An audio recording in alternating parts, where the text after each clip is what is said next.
V tokratni oddaji vas bomo popeljali po frankfurtskem avtomobilskem salonu. Ta je bil popolnoma v znaku elektrike. Ne tiste imaginarne, ampak v avtomobilih, ki so že na voljo. In to vam očitno ni všeč. 203 komentarji na MMC-ju govorijo o tem, da preveč govorimo o elektriki. No, mi nismo na frankfurtskem salonu videli samo elektrike, ampak tudi gorivne celice, optimizirane, navadne, običajne agregate in pa seveda tudi CUV-je. Do CUV-jev pa pridemo.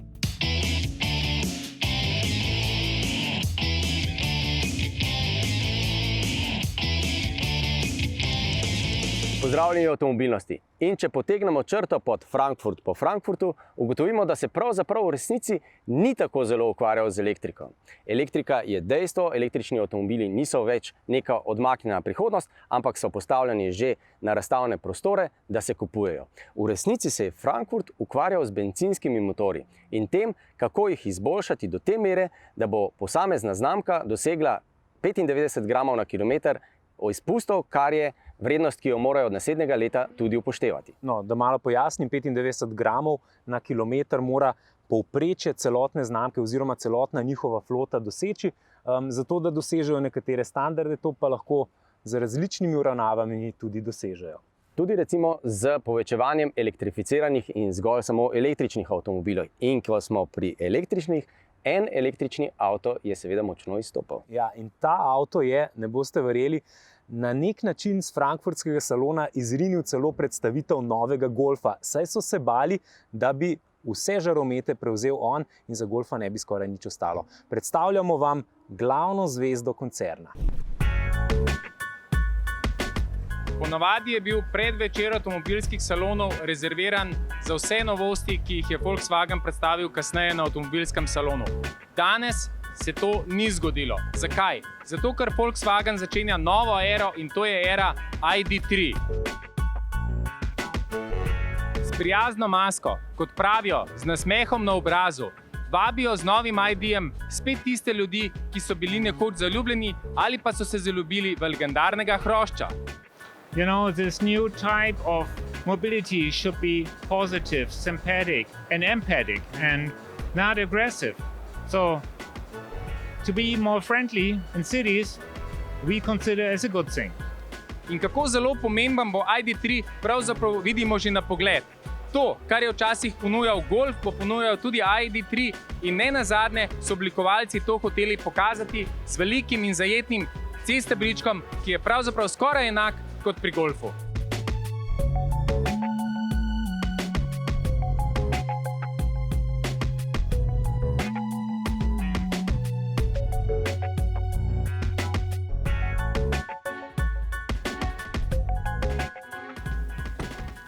In tretja bistvena značilnost, ki jo pri Volkswagenu poudarjajo, je njegova prostornost.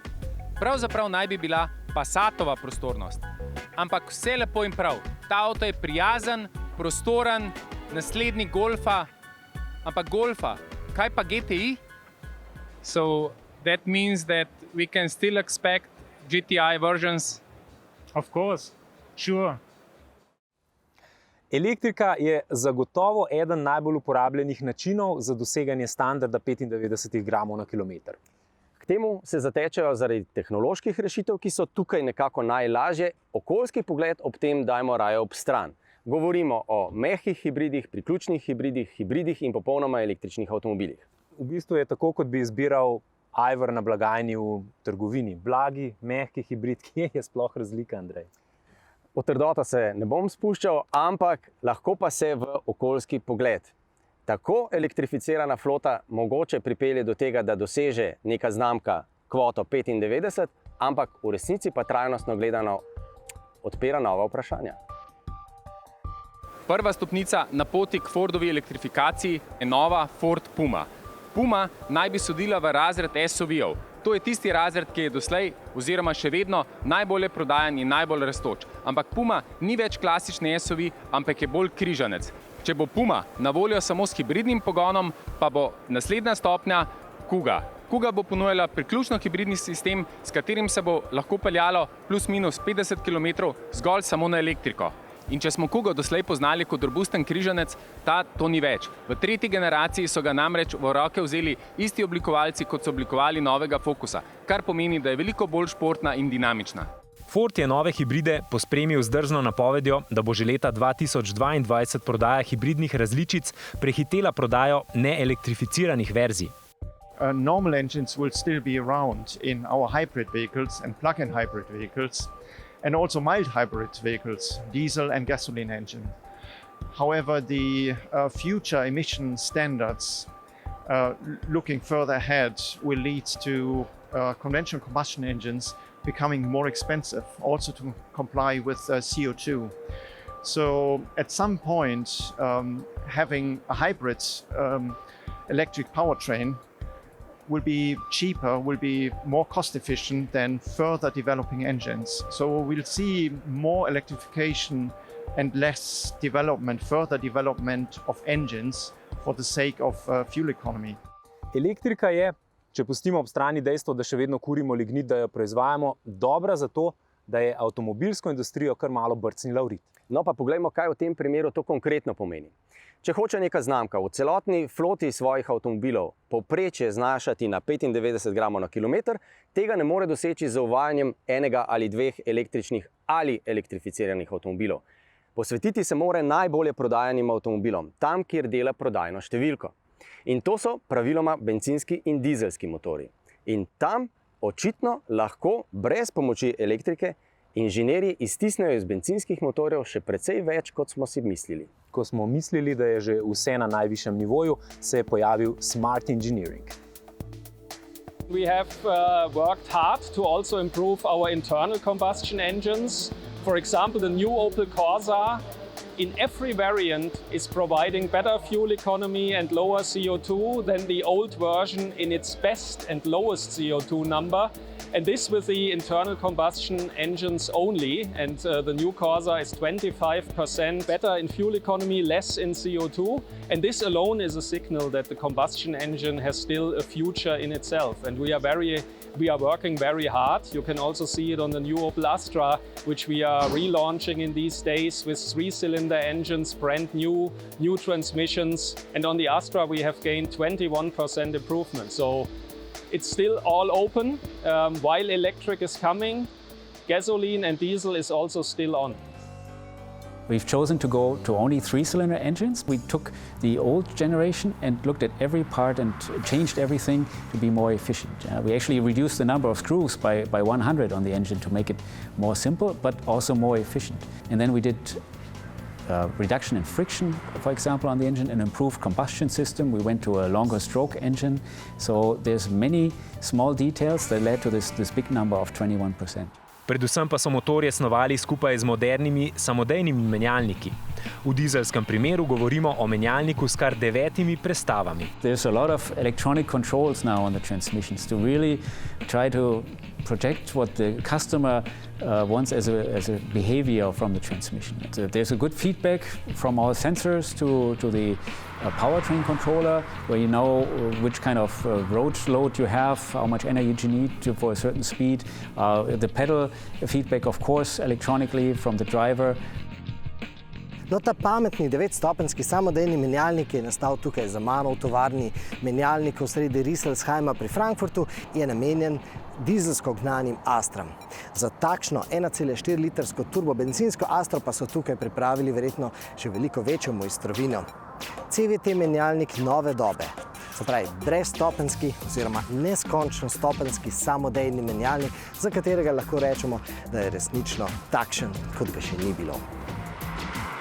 There is no steps unless you press really the pedal very hard, and then you get into a step modus that's just from the computer to have a feeling that the customer knows. And we can do this because we have a complete development, a new 1.4 3-cylinder gasoline engine with these stepless transmissions, and the engine itself has a very wide map of good efficiency. In the past, when we had natural aspirated engines, there was only a single point in the engine map which was the best. And now on this new turbo engine we developed, you have a very wide speed and load range where you have the minimum fuel consumption. Imeli pa smo se priložnost pogovarjati tudi z vodilnimi možmi, ki imajo na nek način vpogled v prihodnost. No, O gorivnih celicah smo govorili že kar precej. Tudi o avtomobilnosti in sploh tehnologija v tem pogledu ni nova. Ovire, predvsem za rabo v avtomobilih, so zelo jasne. Ampak mogoče se vse v resnici utegne obrniti na gorivne celice. Zakaj? Zaradi tovornega programa. In ko se enkrat postavi infrastruktura za tovorni program, zakaj ta ne bi bila v rabi tudi za avtomobile? In s tem bi ti avtomobili imeli manjše baterije. What is the next big thing? For us, it will be not in terms of sales, but we have the plan to launch at the end of 2020 a fuel cell vehicle with hydrogen. For us, it's a big thing because I think that the electric vehicles will come at a saturation, meaning once they reach 22-25% of the total market, it will be limited. The limitation will be coming 2030, I think. But I believe that in the future, fuel cell vehicles will have much more potential. Of course, today fuel cell vehicles are very expensive and it's very difficult to charge because there's nowhere to charge. But as we move on in the future, there will be. There are countries in Europe like Switzerland who are really investing in hydrogen, and especially also for trucks, buses, where electric buses and trucks are very difficult because of the weight, not only the weight of the truck, but also the weight of the battery. And there it makes much more sense. Once you develop the infrastructure for trucks and buses, it will be easier also for cars. People like fuel cell technology because when people think about fuel cell technology, they know putting the H2 into the car is similar of what they are used to with regular gas. You know, we're a company working for more than 20 years on fuel cell technology, and we're also a company that has trucks and buses within its portfolio. You know, for commercial vehicles, things are slightly different than for passenger cars. Of course, there are also certain portfolios that you can easily work on with battery trucks or buses within city limits or lower carriage. But if you go on long distance driving for buses, especially for long haul trucks, I really think that the fuel cell technology is the solution. I cannot imagine, heavy batteries in a long haul truck. I think what we will see in the future is that the fuel cell technology, the way we do it, we work on a modular system. So we can introduce the systems into a truck application, but also later on in a vehicle application. And then you gain all these effects of, where you get efficiencies also commercially wise. Technically, fuel cells are ready. It's really a question of market acceptance. It's also a question about growing infrastructure. So for example, in Germany, we will have 100 hydrogen stations by the end of this year, which really enables to come to every point in Germany without any range anxiety. And this makes, of course, hydrogen fuel cell much more appealing. And when we will come to the road, we will definitely not do it like an exploratory fleet again, but this time we want to have really or we will bring it really as a, let's say, as a business to the market. We have made some interesting calculations, not even with the battery electric vehicle, but even with a diesel-driven powertrain. We believe that this breakpoint of total cost of ownership is almost reached now. So we try to really appeal our customer in the very near term. Yeah? V drugem delu oddaje bomo nadaljevali sprehod med zvezdami frankfurtskega avtosalona. Seveda bodo med njimi električni, hibridni, pa tudi klasično gnani avtomobili. Pokažemo vam, kateri avto ima največjega med zasloni. Tokratna anketa pa se bo dotaknila starševskih dilem.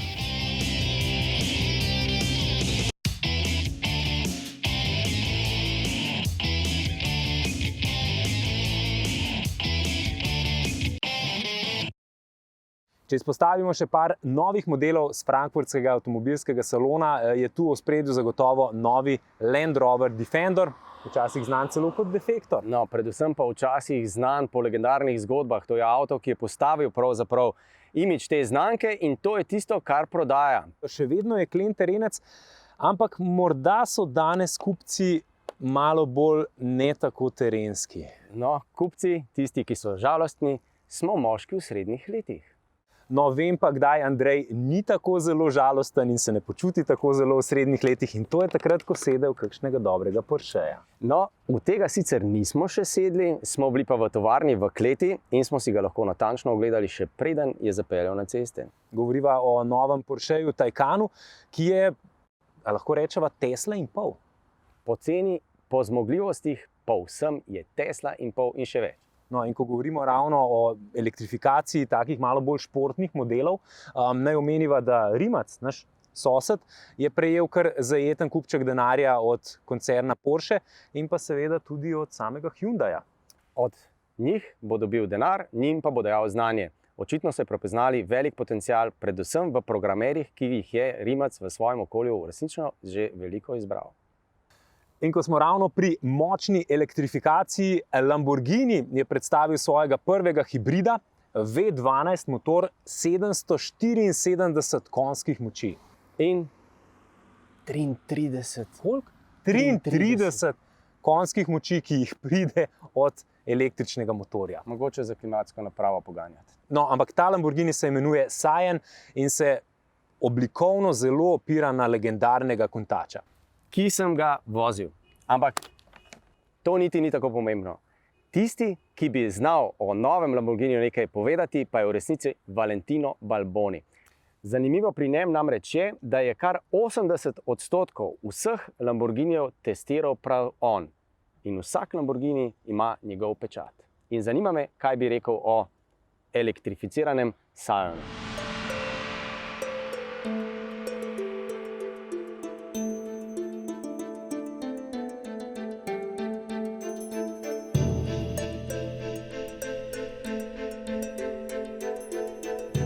Letošnji avtomobilski salon je bil drugačen, kot smo ga bili vajeni doslej.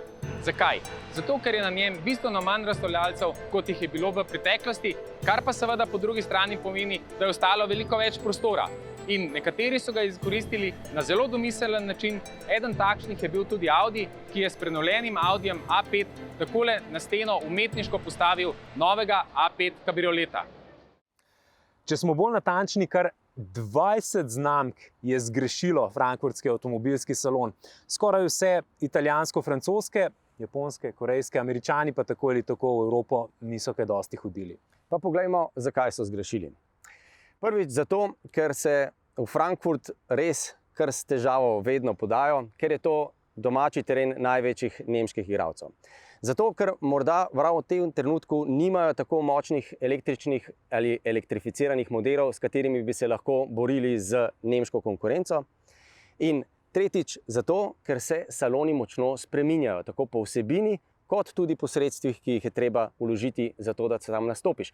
Ampak, to smo v avtomobilnosti že rekli, ta posel je daleč prevelik in šovi avtomobilski so potrebni tako za avtomobilske proizvajalce, kot za medije, kot za kupce, da bi se ta šov prav kmalu končal. No, in ko govoriš ravno o šovu, nemški proizvajalci na frankfurtskem salonu imajo ponavadi kar vsak svojo halo. In če morda zlobni jeziki tokrat pravijo, da je Mercedes, s tem, ko je zniževal stroške, naredil najboljši razstavni prostor kadarkoli, s tem, ko ni v halo nabasal vse, kar premore, kar je res veliko. Manj avtov je več. Ja, manj je več, kar vsi marketingarji vedo, samo včasih pozabijo. No, pa vsa pametna mesta tudi to vedo. In okoli teh avtomobilov, ki so bili na salonu, risal nekakšne zgodbe, kot bi se človek sprehajal recimo po muzeju. No, kaj pa pri Oplu? Pri Oplu so pa zelo tako kot mi razumeli avtomobilske salone in so v prvi osebi, njihov prvi človek je bil nekakšen kustos po razstavi in vodil novinarje od modela do modela in jim govoril zgodbe. Avtomobile prodajajo zgodbe, to ves čas ponavljamo. Si spomniš oziroma si predstavljaš kakšnega šefa, ki bi si takole vzel čas za ljudi, za novinarje in jih peljal po salonu?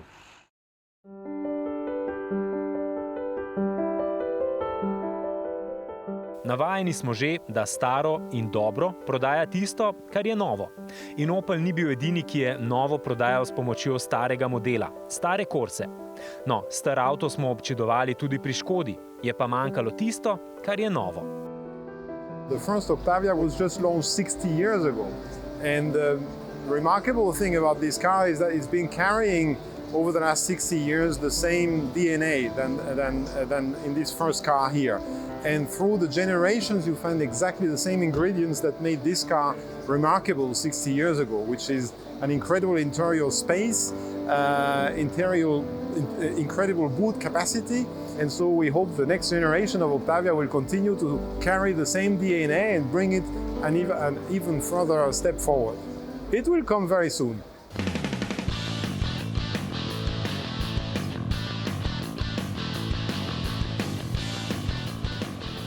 Cupra končno postaja to, kar smo si od Seata vedno obetali in želeli. No, poleg izjemnega Tavascana so Španci tokrat predstavili švedskega dirkača, ki bo dirkal z njihovim električnim dirkalnikom. Štrom ima že v priimku. For the driver, the difference, you have no gearbox in this one, so the sound is also different and the inertia from the engine. So normally when I come to a braking point, you brake, you feel the engine rev drop, then you change down the gears and you can feel the speed reduction. Here it's a constant regen brake, so it's difficult to feel what speed you are carrying. And on the acceleration side out of the corner, the inertia of the engine is so much less compared to a combustion engine that when you hit the gas too much, the car reacts so fast that you have to be very, very, very smooth to not overspin the tires.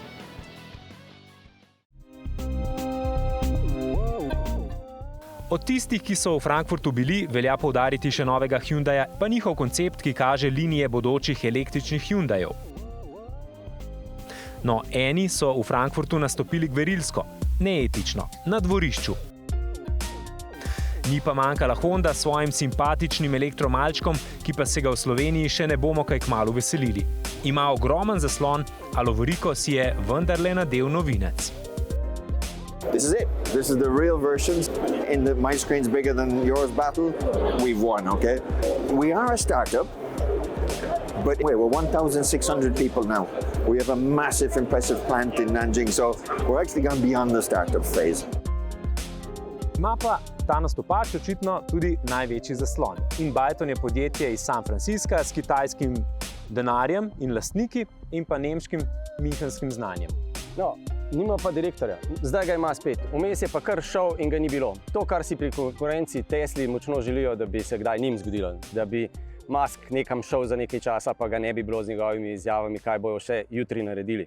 Ampak, ne glede na to, ta Byton za temi eksperimenti je tudi na nemškem trgu oblikovalcev naredil velik nemer. Najprej je zaposlil vse najboljše, ki jih na trgu lahko pokradel, zdaj pa so brez dela. O tem tudi v prihodnji oddaji, ko smo govorili z prvim Fordovim oblikovalcem in z oblikovalko, ki je zrisala nov Audi Q3 Sportback.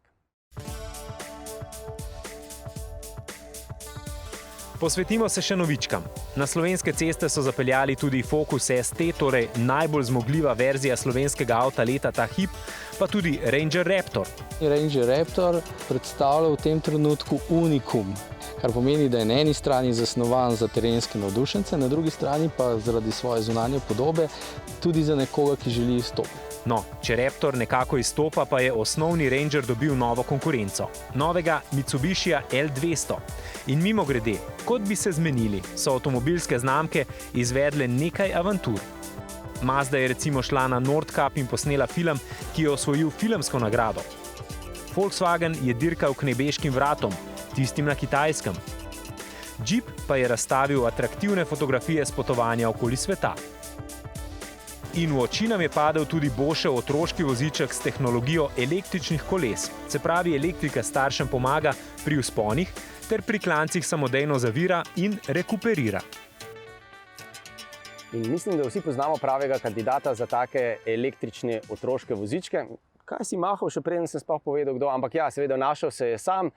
Ne samo zato, ker se je čez poletje razširila družina Urankar, ampak tudi zato, ker sodi v skupino early adopterjev, bi ti rekel, se pravi znanilcev mestnih sprememb, se pravi tistih, ki morajo imeti prve tiste stvari, ki so popularne v New Yorku ali pa v velikih evropskih metropolah in recimo najdejo smisel v električnih skirojih, zato da grejo zvečer sploh ven. To je namreč ugotovitev, ki kaže na to, da niti metra več ne naredimo, če nimamo za to nekega motiva, nekega super električnega pripomočka. motiv pa se hkrati sorazmerno zmanjšuje s ceno. In moderni vozički so že tako na ceni avtomobila, ne predstavljam pa si, koliko mora stati takle voziček, ki te recimo sam pelje oziroma še rekuperira energijo. Ko smo pa ravno pri novi tehnologiji, Andrej, tvoje dva bosta pa kmalu že začela razmišljati o vožnji. Ne, še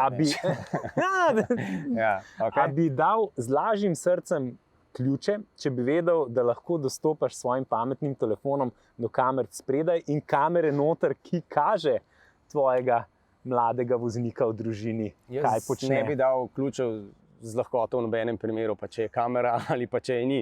In že z prvim, recimo, e-asistentom, to vi še ne poznate, a ne, vstopaš v svet kontrole nad svojimi otroci, ki očitno tudi pri družinskem avtomobilu dobiva nove, po mojem mnenju, že kar nekoliko srhljive razsežnosti. Da bi gledal otroka v petek zvečer, kaj počne ali v avtu, je nekaj, kar nočem vedeti. No, namesto, da se usedeš v petek zvečer z eno na kavč in gledaš slovenski pozdrav, boš od zdaj naprej gledal, kako vozi ta mal.